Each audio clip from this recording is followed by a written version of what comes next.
Шахматы как гимнастика для мозгов и искусство анализа. Во Владикавказе стартовало первенство самых маленьких шахматистов. В турнире участвуют дети от 6 до 12 лет по двум возрастным категориям. Всего около 80 ребят. В этой игре есть свои ловушки и принципы. Иногда новички намеренно любят создавать шахматные ловушки, специально сделав не лучший ход.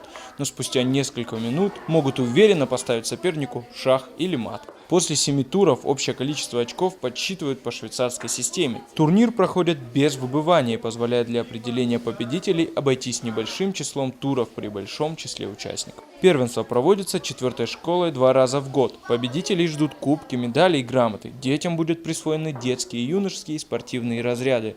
Это еще один дополнительный стимул для маленьких спортсменов. Также ребята из старшей группы, которые пройдут отбор, через месяц отправятся на первенство СКФО в Ессентуки.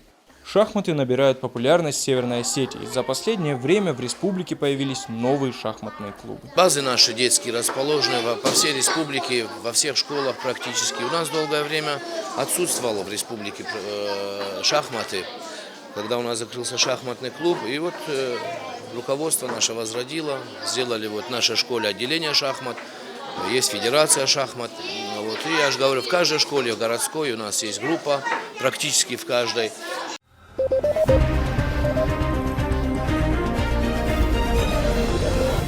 Thank you.